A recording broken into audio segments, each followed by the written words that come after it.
So we've been talking a lot about the Constitutional Convention, so I'm going to go fairly quickly because you should have a very good idea of what happened at this point between our play and some of the other things we've done in class. So the Constitutional Convention took place in Philadelphia in May. Well, it started in May and it took place through September of 1787. 55 distinguished representatives from 12 states met for the sole purpose of revising the Articles of Confederation. So they weren't planning on making a constitution at this point. They're just meeting to get rid of some of the weaknesses that the articles have. So some of the more famous attendees were Ben Franklin, George Washington, James Madison, and Alexander Hamilton. It's important to note that Thomas Jefferson and John Adams were not there for the Constitutional Convention. Ben Franklin was the oldest delegate. At this point, he's 81. He's in poor health. He can't attend regularly. He has to be walked over when he does. He's really there for moral support, and he's good at getting two sides to agree on an issue. George Washington of Virginia was chosen to preside over the convention. He also didn't particularly want to be there, but they saw him as such a leader and a symbol of the revolution that they thought it was important that he be there. James Madison from Virginia, he is the one that comes up with the draft of a completely new framework of government, as you have learned now. And it is why we call James Madison the father of the Constitution. So remember, the Constitutional Convention took place in complete secrecy.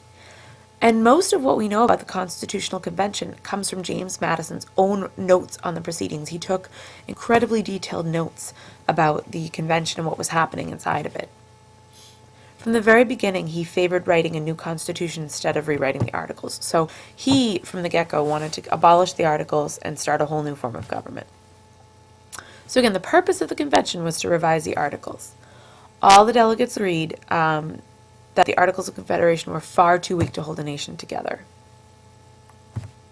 They decided to keep all of the meetings private because they realized there would be intense debate, and they did not want to influence the people who would eventually accept or reject the finished document. The delegates soon discovered that the articles could not be rewritten, and in late May they began debating plans for a new form of government. And so the Virginia plan is, as you know, the first one that gets put out. So Edmund Randolph, governor of Virginia, introduces Madison's plan. The Virginia plan calls for a strong national government with three branches: legislative, executive, and judicial. And this is really important for you to know. We're going to cover it again later in the year, but you really need to know this. Legislative makes the laws. So remember, legislative L, laws L.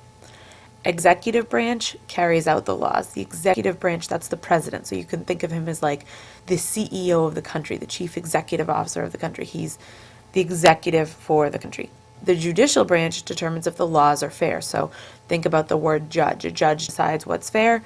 Judicial branch, judicial sounds like judge. So you can kind of remember it that way. All right, so again, legislative branch, remember the two houses, we've talked about them, the House of Representatives and the Senate.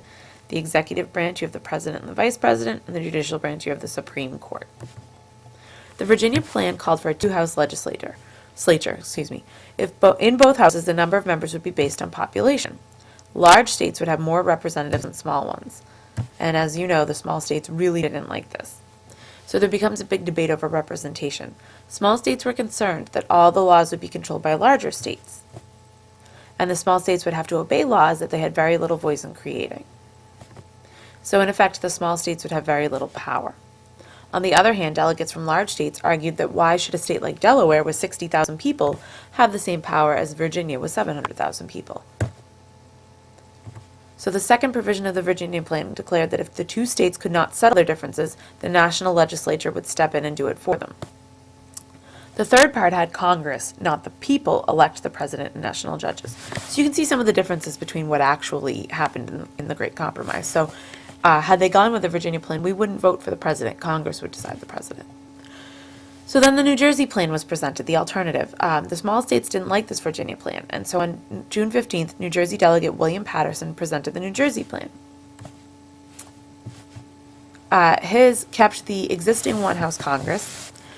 It kept the Congress, but it was only one house. And in that house, each state had one vote, regardless of size. It gave the Congress power to raise money and regulate trade among the states. So let's compare the two plans quickly. So the large states liked the Virginia plan. It gave them strong national government. 3 separate branches, a 2-house legislature, and states have less power than the national government, so it favors federal government. Small states preferred the New Jersey plan because it was similar to the Articles of Confederation. It had 3 separate branches, so that was the same. Oops, excuse me. It had a 1-house legislature, and states had more power than national government, so it was for states' rights. So Federalists were the large state Virginia plan people. Anti-Federalists were the small state New Jersey plan people.